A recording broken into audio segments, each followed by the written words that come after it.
um ping-pong de português e inglês que também tem animado os dias. Já falámos sobre inúmeras coisas, Andreia, avança, junta-te a mim. Já falámos sobre inúmeras coisas, fizemos muitas tangentes ao tema da ética, mas ainda não endereçámos o tema da ética como pilar fundamental.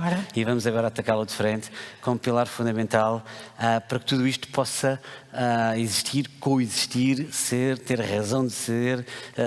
Lá está, o gênio saiu da garrafa, mas até onde é que ele vai crescer e influenciar-nos a todos? Há imensos temas que tu vais liderar e endereçar. É isso mesmo, tenho um painel espetacular para debater este tema, Guilherme. Continuo contigo. Também éticas, e deixa-me começar pelo fim, mas pelo mais importante. Sim. Obrigada, fizeste um trabalho extraordinário, tu e a equipa da DSPA, a organizar este Insight. Não te vou deixar sofrer mais com o tempo, vou já arrancar com o meu painel. Parabéns. Obrigada. Trabalho é nosso. Ora, o meu nome é Andreia Madeira, eu tenho as áreas de comunicação, inovação aberta e negócio responsável no BBVA e estou também na direção da DSPA. Um bocadinho como o Steve dizia esta manhã, a minha ligação à Data Science é nenhuma. Acho que foi um erro de casting do Fernando Matos ou não, mas é com muito orgulho que estou aqui também a participar deste Insights. Ora, vamos falar de ética ao longo dos próximos, não te preocupes, Guilherme, já não vão ser 50, vamos tentar que sejam 40 minutos. E tenho para isso um painel muito especial, do qual fazem parte a Conceição Mota, que é também vice-presidente da DSPA. Conceição, olá, boa tarde. É também a IT Strategic Leader na Fidelidade para as áreas de finanças, risco, gestão de informação empresarial. Temos também o Gonçalo Quintino, que é partner da Deloitte. O Gonçalo tem imensa experiência na indústria de serviços financeiros. E a Cristina Matias, que é Advanced Analytics Service Line Leader na IBM. Muito obrigada aos três. Nós vamos falar de ética, vamos ter uma conversa antes disso, e por isso é que já estão aqui a ver este slide. E eu pedia só obrigada para nos passarem antes. Vou já entregar aqui ao Gonçalo o comando, que ele tem a seguir uma apresentação. Olhem, eu comecei por ir pesquisar o significado de ética ao Google, essa nossa Bíblia de informação, e diz-nos o Google que é a filosofia da inteligência, da moral humana, do diferenciar entre o certo e o errado. Pois o nosso tema é provocatório, Are Ethicals Artificial? É isso que vamos descobrir, não só com as apresentações da Cristina e do Gonçalo, mas depois com a conversa, com o debate que vamos ter aqui entre nós. E para não perdermos mais tempo, Gonçalo, trazes-nos um survey da Deloitte. Boa tarde. Trago sim, senhor. Aqui no ecrã. Podem, obrigada.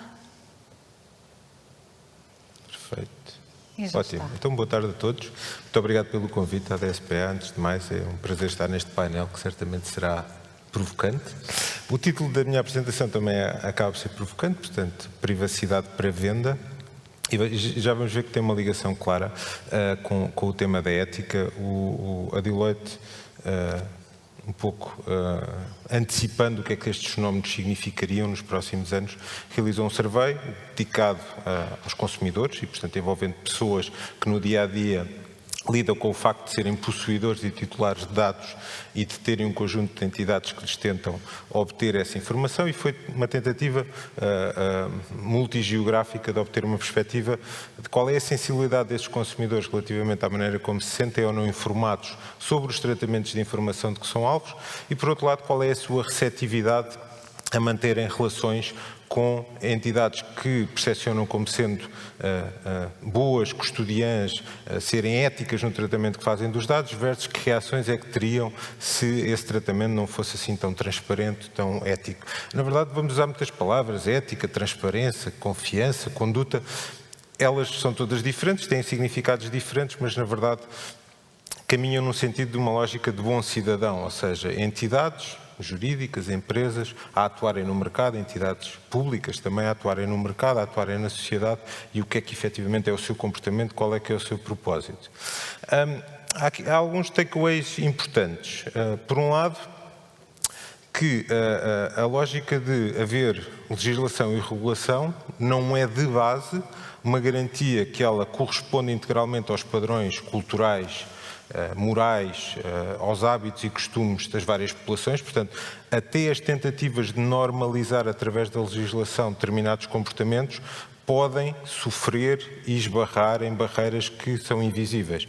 Nós, enquanto portugueses, e a audiência que seja do espaço da União Europeia percebe isso perfeitamente, ou seja, normativo que tenta abranger um espaço económico e geográfico que tem certamente proximidades e afinidades culturais, mas não quer dizer que toda a gente encare o que são valores, o que é ético, o que é bem ou mal feito, exatamente da mesma forma. Portanto, é verdade que é preciso normalizar, a questão é como é que dentro da normalização não esquecemos determinados padrões e determinadas especificidades. Por um lado, a questão da regulação não pode ser a única resposta para a questão ética. Primeiro porque é uma definição, e apesar do Google ter feito uma tentativa meritória, que certamente se procurássemos noutro motor de busca ou noutra fonte encontraríamos definições ligeiramente diferentes. Na verdade, a questão é que o ritmo a que progride a tecnologia, que progridem as técnicas analíticas, que progridem as ambições das empresas e dos organismos coletivos, na verdade, a legislação e a regulação estará sempre um passo atrás. Se for demasiado prescritiva, induz a que se encontrem formas de a contornar. Se for demasiado abrangente, então entra na questão mais de princípios, mais de filosofias e deixa grande espaço à autorregulação. Que eu, por acaso, até sou partidário, apesar de vivermos numa sociedade que é hiperregulatória. Mas a questão isso então depende então de que empresas é que estão a ser alvo dessa legislação, que princípios éticos é que efetivamente têm, qual é o seu propósito para além do seu propósito económico. Portanto, isso é um debate engraçado e que claramente vai bater no tema do tratamento dos dados, da maneira como estamos a deixar em parte determinados algoritmos tomarem decisões que replicam o que eventualmente seres humanos teriam decidido perante a mesma informação. Portanto, o que é que tiramos daqui? Que ser legal e estar dentro da legalidade não é necessariamente ser ético, e isso é importante não esquecer, e por outro lado que ético significa diferentes coisas para diferentes pessoas e também não podemos esquecer disso e temos que pensar para quem é que estamos a dirigir-nos, em que contexto é que estamos a atuar. Portanto, há algumas conclusões engraçadas. Que isto claramente da confiança, ou seja, construir organizações, construir modelos que sejam entendidos como confiáveis, tem uma consequência direta no negócio. Não é só o que eu consigo fazer com os dados e com os modelos, é se eu não for percebido como um agente ético que está a atuar de forma correta, eu também, ato contínuo, perco negócio. Portanto, a tolerância das pessoas a lidarem com entidades que são percebidas como não sendo éticas também se esgota rapidamente. Por outro lado, também perceber que os consumidores em si mesmos estão conflituados, por isso é que muita da regulação existe para defender-nos de nós próprios. E um exemplo claro que está ali no estudo do lado direito e aquele caso é uma seguradora, ou seja, que tinha a ver com o nível no fundo, de redução de preço das tarifas que era oferecido mediante o fornecimento de certa informação. Os consumidores, de forma constante nos vários países, apesar de graus diferentes, quanto mais fosse o desconto, mais propensas estavam as pessoas a dar informação. Portanto, a informação tem valor, até para os próprios.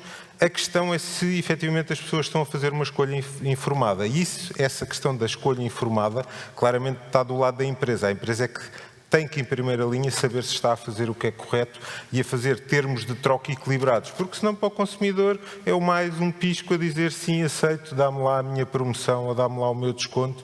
Mas depois o que é que acontece? Quais são as consequências a prazo para essa pessoa? Uma conclusão engraçada do estudo e que no contexto atual mais relevante se torna é se a informação for indicada, e esperemos que seja essa verdadeiramente a finalidade, que vai ser utilizada para bens públicos associados à saúde, associados a causas que são percebidas como causas de bem, efetivamente aí as pessoas estão claramente disponíveis para prestar informação, o que é engraçado, mas lembro, a informação depois dada, a questão é o que é que se faz com ela e durante quanto tempo, e as pessoas mais uma vez podem não ter essa percepção.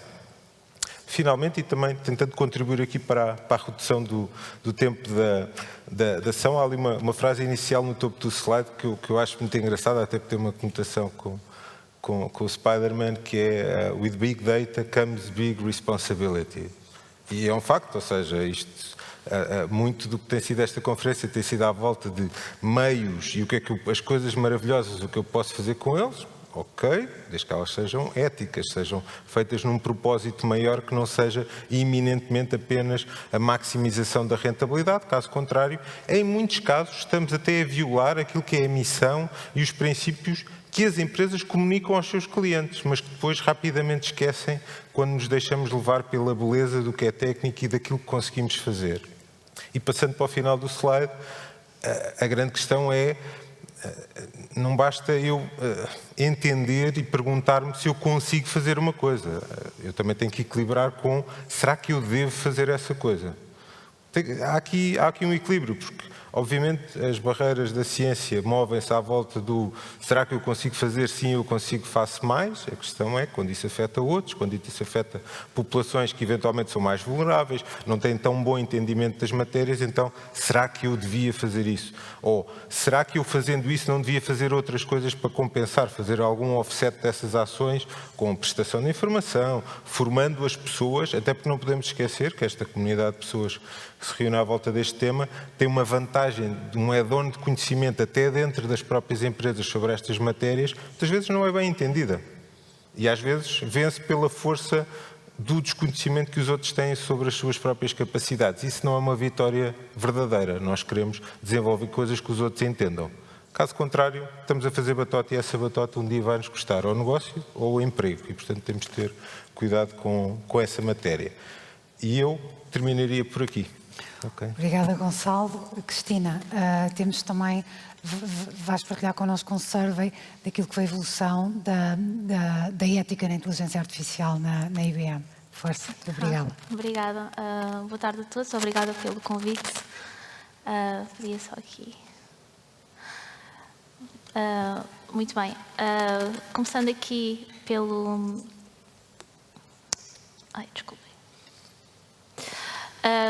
Começando aqui pela componente da inovação, portanto, todos nós sabemos que estas temáticas como a analítica avançada, as novas tecnologias, elas fazem parte da quarta revolução industrial e todos nós sabemos que quando bem usadas e bem adotadas, elas vão nos permitir crescer, reinventar os nossos serviços governamentais, a saúde, a educação, a própria forma como as empresas interagem com os consumidores.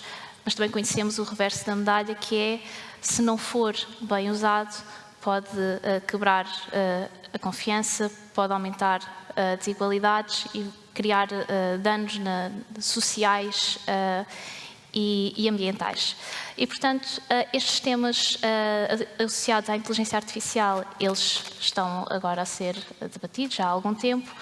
Queria só partilhar convosco um bocadinho aqui a história da IBM, que desde 2003, quando redefiniu os seus valores, colocou logo ali à partida, 3 deles são o darmos devoto ao sucesso do cliente, o sermos responsáveis na relação e na confiança que temos, todas as relações, e também criar inovação que importe e que faça sentido na companhia e no mundo. E, portanto, em 2018, tendo estes valores implícitos àquilo que é feito a nível corporativo, é importante perceber que é importante que a tecnologia também seja construída com estes valores e daí terem definido os princípios de confiança e transparência para se conseguir materializar este tema da ética e, no fundo, começaram por definir a inteligência artificial é uma forma de aumentar a inteligência humana.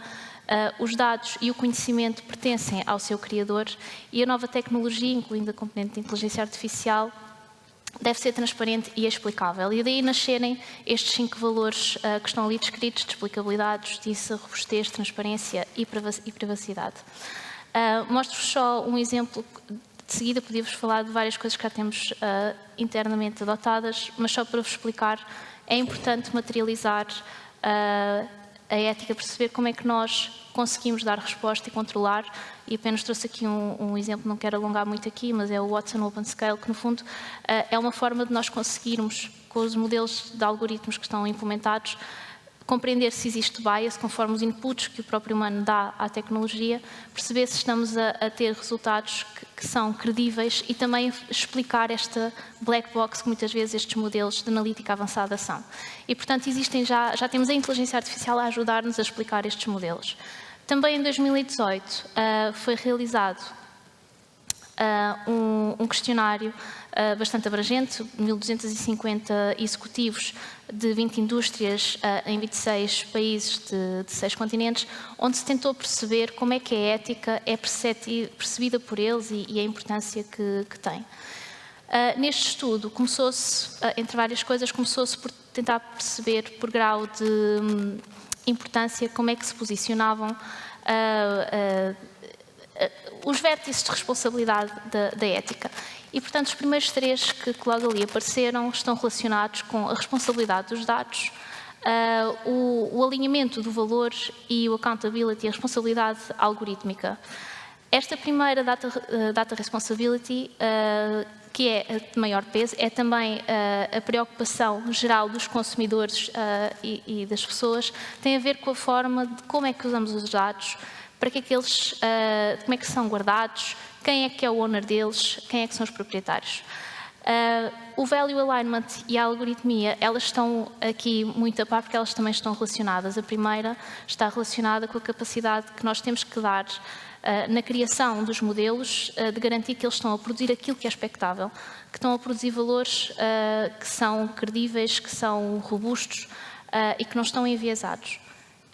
A componente de accountability algorítmica tem a ver com quem é responsável pelo output que é dado por estes algoritmos, como é que ele é explicável e como é que ele é usado. E, portanto, entendidos estas 3 grandes preocupações que têm que ser encaradas e trabalhadas, surgiu uma outra questão que é quem é que deve, no fundo, liderar estas temáticas junto das organizações.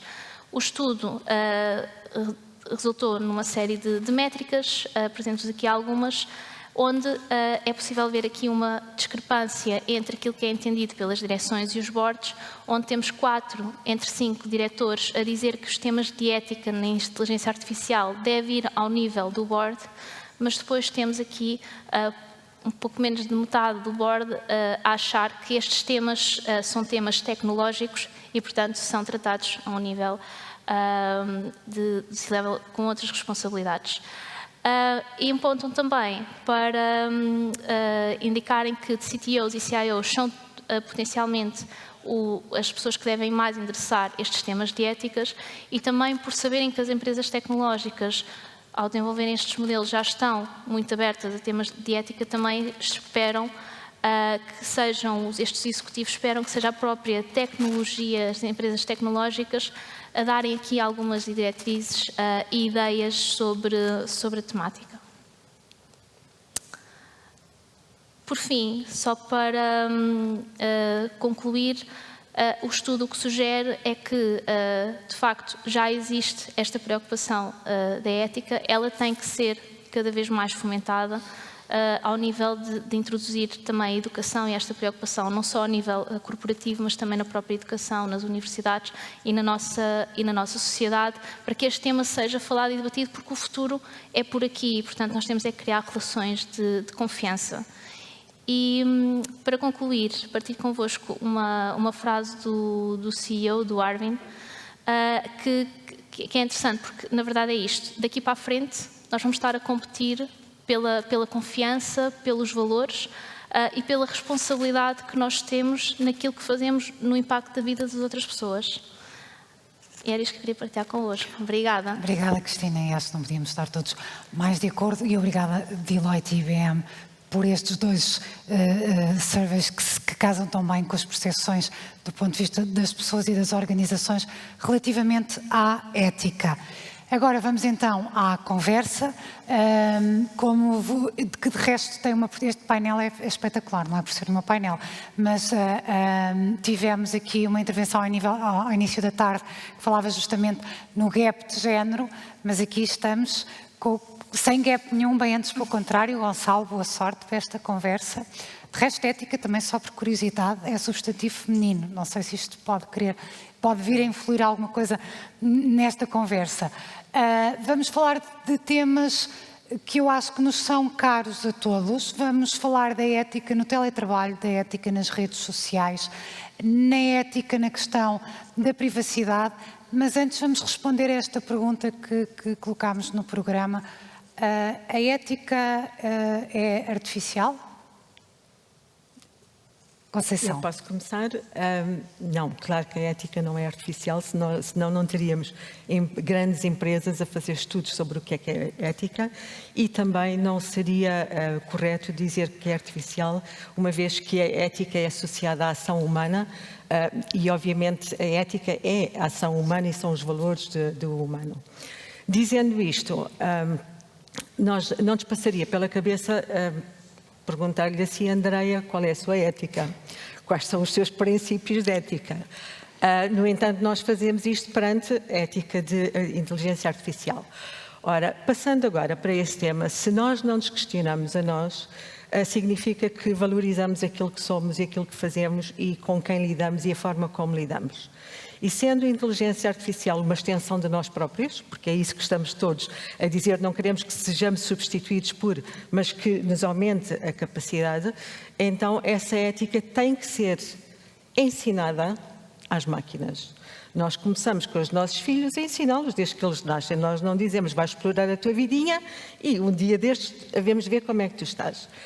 Não, nós ensinamos, nós guiamos, nós orientamos, por isso nós não lhes damos margem livre para eles aprenderem sozinhos. Com inteligência artificial, para mim é exatamente a mesma coisa. Não quero com isto dizer que o meu filho, por exemplo, tem exatamente o mesmo acreditar que eu tenho. Não, temos diferenças de opiniões e e até mesmo a nível de ética temos diferenças de opinião. E inteligência artificial, eu acho que alguns no tempo vai ser diferente da nossa ética humana, porque a máquina vai ter capacidade de aprender sozinha. Nós temos é que saber como é que nós vamos orientar essa aprendizagem. Só para vos dar um exemplo. Aqui há uns anos atrás, uma colega minha, ao sair do serviço, desmaiou, e isto foi num país em que a criminalidade era um bocadinho elevada. Ela desmaiou no meio da rua e qualquer pessoa que passou, ninguém parou para ajudar. Ora, se nós tivéssemos robôs pela rua fora, se calhar teriam tido uma capacidade de analisar que aquela pessoa não era um perigo para quem quer que fosse e ajudava. Por isso, aqui obviamente será melhor do que o ser humano. Eu acho que há uma outra parte, e o Steven disse hoje de manhã, e para mim é o princípio fundamental de todos os princípios que falamos, de ética, de transparência, equity, tudo isso, para mim, o principal deles todos é o propósito. E as máquinas, quando tiverem a aprender, é com um propósito. Nós, quando estamos a montar o que quer que seja, deve ser com um propósito. Só com o propósito é que nós conseguimos definir responsabilidade. Eu não posso ser responsável por tudo o que está a acontecer, por exemplo, nesta conferência, porque não era esse o intuito. Por isso, ou no meu serviço, ou no que quer que seja. Por isso, nós temos que ter um propósito e, para isso, nós temos que ser realmente responsáveis. Depois há um outro tema que no survey da IBM está bastante claro, que é data responsibility. Se nós não conseguimos que a tecnologia faça nada sem dados, que obviamente não faz, a nossa primeira preocupação tem que mesmo ser que dados é que eu estou a trabalhar, qual é o propósito desses dados, para que fins é que eu vou utilizar e serve aquele propósito e acabou. E se eu preciso daquele mesmo conjunto de dados para outra coisa qualquer, eu devo questionar se na realidade o posso fazer. E isto nas organizações nós temos que integrar, e por exemplo, onde eu estou, na Fidelidade, uma das coisas, mesmo quando vai a prioridade de aprovação, que valores é que nós vamos ter, quais são as possíveis consequências das coisas, por isso temos que ter aqui alguns cuidados. O ter o Chief Ethics é um bocadinho como ter o Chief Electric Engineer. Não nos passaria na cabeça hoje em dia ter isso, porque Por isso, eu acho que ele tem que estar embebido em todos os elementos da organização. E o nosso papel, eu acho que é exatamente esse, é ir educando as pessoas, as organizações, as pessoas que estão nas universidades e muito mais na sua idade de infância, porque os miúdos começam a utilizar gadgets. E nós temos que introduzir essa ética também nesse consumo. Gonçalo, o que é que podemos acrescentar aqui a esta reflexão da Conceição? Acho que é difícil acrescentar alguma coisa, estou plenamente de acordo. Parece-me que no fundo juntava a dimensão se calhar do ângulo da conduta, ou seja, que muitas vezes aquilo que nós tentamos efetivamente transmitir às pessoas, mais do que os princípios éticos, são regras de comportamento, de conduta.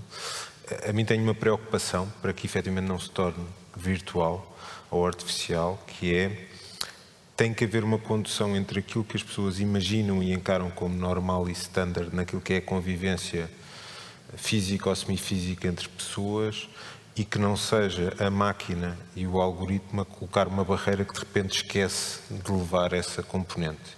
Podemos fazê-lo de forma explícita, obviamente que sim.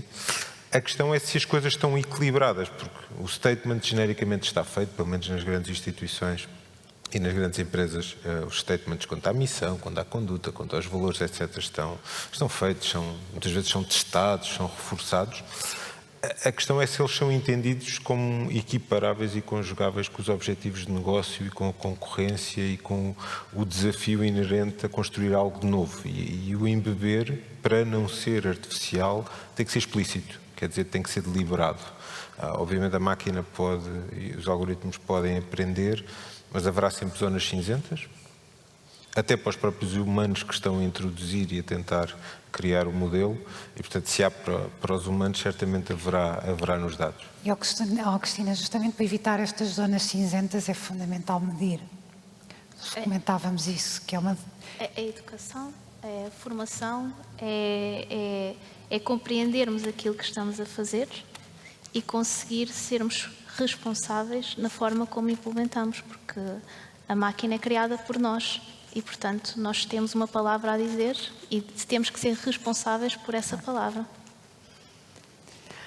Há um tema, se me pudessem rapidamente projetar uma imagem, que eu de resto agradeço ao Presidente Fernando Matos, que me enviou no outro dia de provocação a este painel, mas que nos é muito útil para pensarmos aqui na questão da privacidade, do RGPD e de uma coisa. Eu sou a primeira, eu não leio termos de aceitação e condição, não sei se algum de vocês lê, ficam a saber que a média de um termo da Google precisa de 1 hora. Eu, se tivesse 1 hora, eu sei lá o que é que eu fazia com 1 hora livre na minha vida. E, portanto, realidade, a grande maioria de nós os 4 aqui no painel, acho bem, o Gonçalo se calhar é a pessoa para ler os termos. Não sou leitor assíduo, não. Mas não lemos, e portanto a questão é, relativamente, e podem retirar a imagem, obrigado.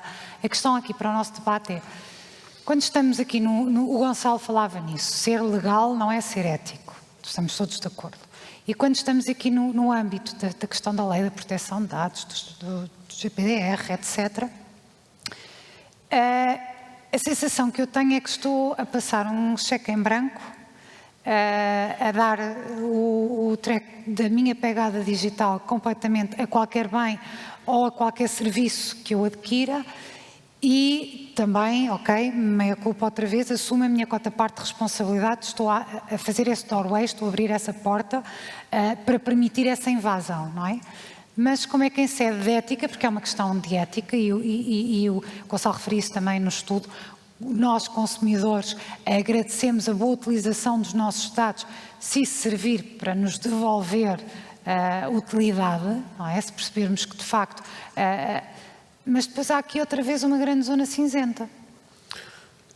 É verdade, sendo certo que lá está o caminho da regulação e toda a responsabilidade que existe, que obviamente faz sentido, aponta para necessariamente atitudes defensivas por parte das empresas, ou seja, a maior parte destes termos e condições são termos de adesão, não são termos de negociação, não é? Uma coisa que hoje as grandes empresas, ou que as empresas genericamente são confrontadas, muitas vezes é a cloud e os receios que existem de utilizar ambientes cloud. E as proteções, isso que pode ser auditado, e depois os reguladores do setor têm acesso e não têm. Eu digo para os meus clientes, digo, mas vocês não estão a negociar com a AWS, estão a aderir. Portanto, e a maior parte dos consumidores, no seu dia-a-dia, isso acontece em todas as experiências. Portanto, a gente criou um termo que é o Privacy by Inception, ou seja, as condições de privacidade estão embebidas da natureza do serviço, não são negociáveis. Aquilo é posto e as pessoas, se querem, concedem. Lerem ou não lerem, na verdade, não desresponsabilizando os leitores e a mim próprio, mas na verdade não há margem de negociação. Quando muito eu posso dizer, se eu lesse isto com atenção, eu não aderia.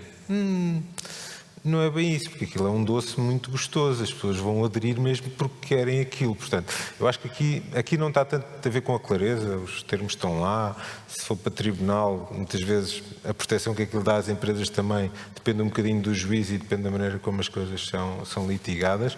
O que me parece é que não podemos perder de vista que as pessoas associam a confiança à marca.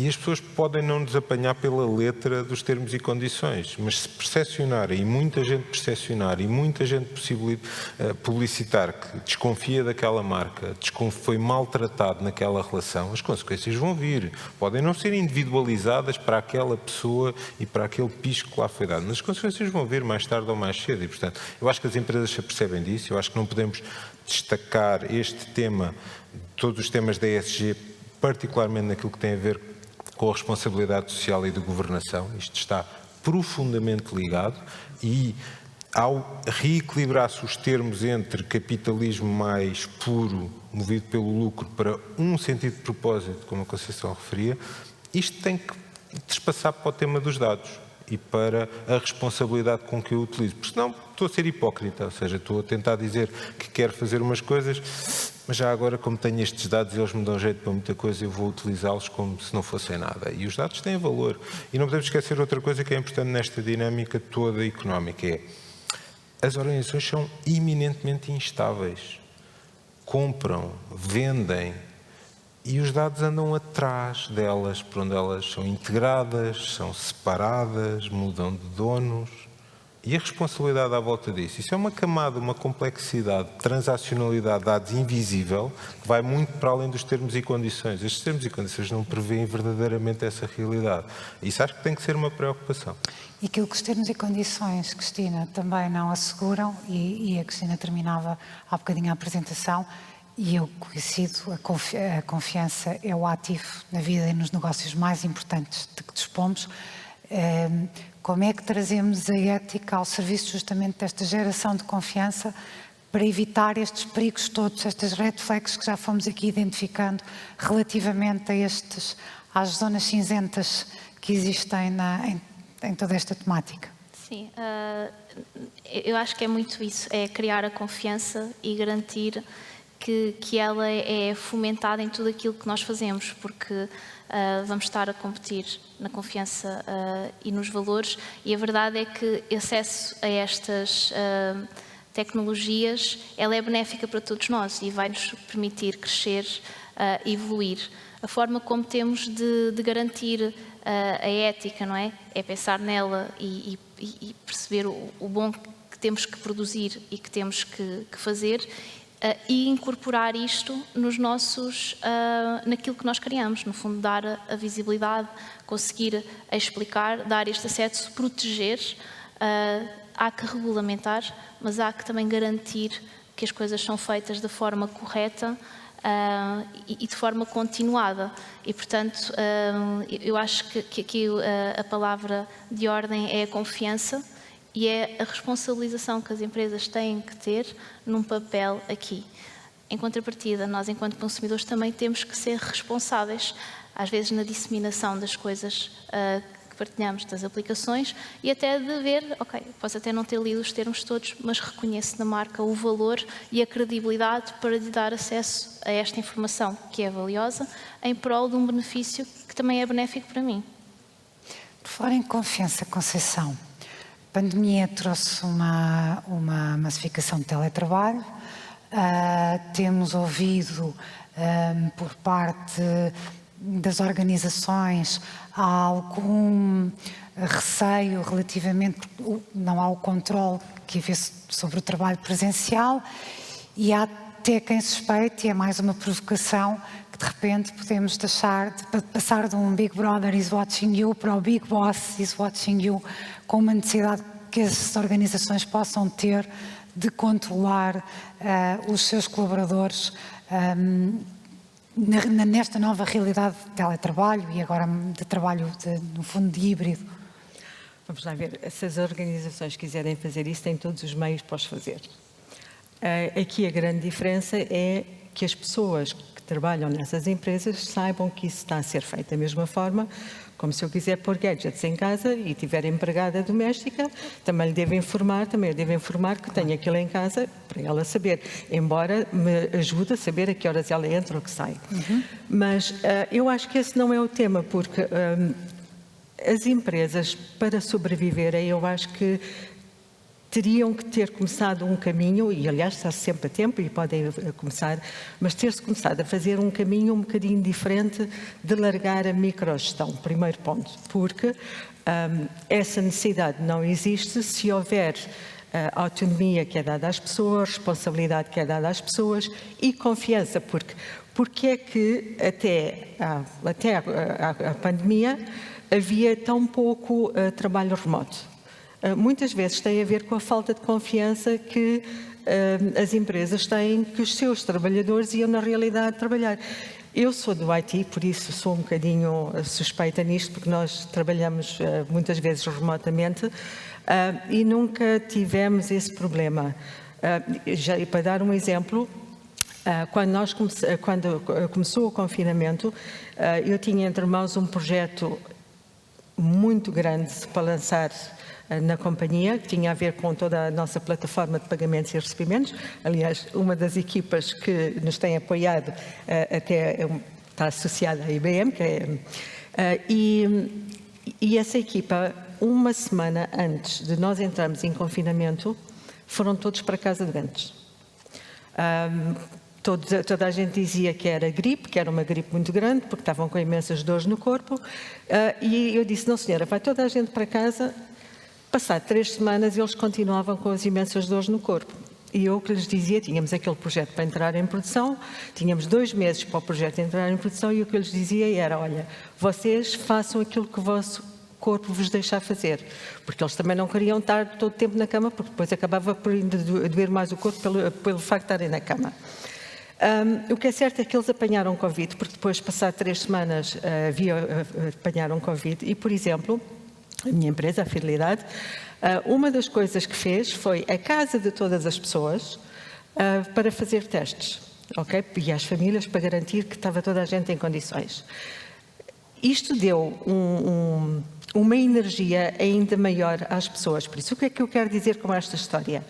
A confiança que as empresas depositam nas pessoas de serem capazes de darem o seu melhor, e não é por isso que um dos valores é a superação que nós temos, mas para darem o seu melhor, também significa que a própria empresa tem que ir além daquilo que seria uma responsabilidade normal, até porque com pessoas de fora não teriam que fazer isso, mas ir um pouco mais além para demonstrar que o seu valor de ser people-driven está na realidade nesse gesto que fazem. Por isso, a confiança que nós transmitimos às pessoas tem que ser efetiva, tem que ser uma coisa que é mensurável, que é demonstrada, que não é simplesmente verbal e que eu agora digo assim, olha, estou a ver que o teu time está a verde e então significa que não estás a trabalhar. O que também não é verdade, não é? Por isso, há aqui na realidade um largar de microgestão e há aqui um responsabilizar das pessoas. E também devo dizer que a nível de gestão nem todas as pessoas estavam preparadas para isto. Por isso, não é fácil para as empresas e no outro dia, quando falávamos, o Covid levou-nos aqui a um processo de transformação grande com o digital. Não quero com isso dizer que nós estamos preparados no processo de transformação para termos aqui este mindset de confiança, autonomia e que, na realidade, as pessoas podem produzir sem ter alguém em cima delas a ver o que é que se está a passar. Cristina e Gonçalo, coincidimos que a Conceição abordou aqui já a touché o tema do teletrabalho. Vamos ao nosso último tema, que é um tema que nos diz respeito aos 4, que vos diz respeito a todos os que estão aqui no Teatro Tivoli BBVA e em casa, e que são as redes sociais. Portanto, esse vá lá, não tenho adjetivo, eu não ter adjetivo para as coisas é difícil, não tenho adjetivo, mas onde acontecem muitas coisas, onde acontece abuso dos dados das pessoas, onde acontecem fake news, onde se fazem campanhas de ódio, campanhas políticas. E a questão é, porque esta é a última pergunta e para apontarmos aqui para soluções e caminhos para o futuro. Eu, por acaso, acho que a coisa mais contagiosa do mundo não é o Covid, é mesmo um exemplo, seja ele bom ou mau, tem um efeito, de facto, contagiante, queremos que seja bom. Gonçalo, de que maneira é que, nestes desafios sociais que temos muito intrinsecamente ligados à questão da ética e em canais, como é que sobretudo às gerações mais novas, lhes deixamos umas redes para navegar, umas redes que sejam de facto sociais, que sejam de facto humanizadas, porque eu acho que nesta ânsia que tínhamos todos pela globalização e que é um propósito que não devemos abandonar, estamos a começar a tocar fronteiras também de desumanização. Sim. Não, acho que não quer dizer que vamos deixar exatamente estas redes sociais ou que este seja a iteração final do que se considera uma rede social. Elas são a transposição para meios novos de práticas, de tendências. Obviamente que essas tendências e práticas e preconceitos podem viajar do físico para o digital, mas o que encontramos lá não é manifestamente novo, o que encontramos lá é uma escala sem precedentes. Portanto, acho que temos que reverter àquilo que forma na base as sociedades, que é a educação, é a informação, é incutir sentidos de responsabilidade, são valores, está certo. É transportar aquilo que são princípios éticos e torná-los claros e, acima de tudo, passarmos por uma fase que é uma fase de educação para todos nós, ou seja, a novidade desbate-se, torna-se parte dos nossos comportamentos e não parece que haja propriamente uma perda de bússola moral. Acho que há uma atratividade do que é novo e que gradualmente vai acabar por gerar bons e maus exemplos. E enquanto não se perder muito a noção do que é bom e mau, depois podemos dizer, mas é muito complicado combater fake news. Sim, mas isso a tecnologia resolve, não é? Para isso há solução. O problema é quando nós já não identificarmos o problema. Enquanto se conseguir identificar o problema, as soluções à força bruta tecnológica ou à força bruta humana, elas vão se resolver. O problema é se nós não soubermos que há um problema. E eu acho que toda a gente sabe que há um problema. Agora, isto tal como já houve revoluções industriais, isto é uma revolução social. Estamos a criar uma dimensão extra na nossa forma de comunicar e é normal que nos primeiros tempos, isto são literalmente os primeiros tempos em qualquer sentido da escala humana, há coisas que não vão correr bem, mas eu tenho uma visão muito positiva disso, não necessariamente do que temos hoje, mas parece-me tudo soluços e tropeções de caminho perfeitamente naturais e nada irresolúvel. Vejo isso com confiança, muito sinceramente. E vou terminar com a Cristina, que é uma pessoa da tecnologia, dos dados, da ciência dos dados, e peço desculpa pela inconfidência, Cristina, tem um bebê de 10 meses e nós falávamos antes desta sessão de uma coisa que às vezes parece estranha, que é quando nós andávamos a estudar no liceu, não tínhamos telemóvel e agora quase que eles já nascem com os gadgets associados, não é? Como é que uma mulher no mundo da tecnologia e mãe de uma criança tão pequenina justamente pensa como é que pensa sobre as soluções? Porque há uma série de coisas que temos que ensinar hoje às crianças que nós não aprendemos, que não faziam parte da nossa realidade. É verdade, são desafios novos, os meus pais também tiveram os deles, porque há sempre esta inovação. Nos tempos de hoje, eu acho que acima de tudo, e pegando aqui no início, a Conceição começou por aí, nós temos que educar os nossos filhos, tem que começar na raiz com os princípios, com a ética, fazê-los crescer neste meio que tem muita coisa boa, útil para eles, que os vai fazer crescer, mas dar-lhes o pensamento crítico, o saberem questionar, saberem procurar as fontes que são credíveis, não serem impulsivos na disseminação de informação só porque acharam interessante. No fundo, é criar este sentimento crítico, esta capacidade de pensar e quer dizer, não criar medos, porque a evolução passa por aqui, ela tem muitos benefícios, nós temos evoluído muito com ela, é, no fundo, fazer dela parte da nossa vida. Será um desafio conseguir passar estes valores a uma criança que já vai nascer no meio deste vulcão de informação, mas também estou confiante que há pessoas que vão garantir, as tecnologias que vão garantir que cada vez mais haja um controle e acesso à informação que dão confiança àquilo que estamos a fazer e que vão ajudar também o futuro, que são estas crianças, a conseguir contribuir e a questionar o que estão a ver e a beber aquilo que realmente importa. Cristina Gonçalo Conceição, muito obrigada. Aprendi imenso convosco, tenho a certeza que vocês, aqui no teatro ou lá em casa, também. Guilherme, conseguimos poupar 5 minutos, acho. Só referir que, de facto, esta questão da ética é fundamental, porque quando estamos a falar de ética, estamos a falar de pessoas, estamos a falar de valores.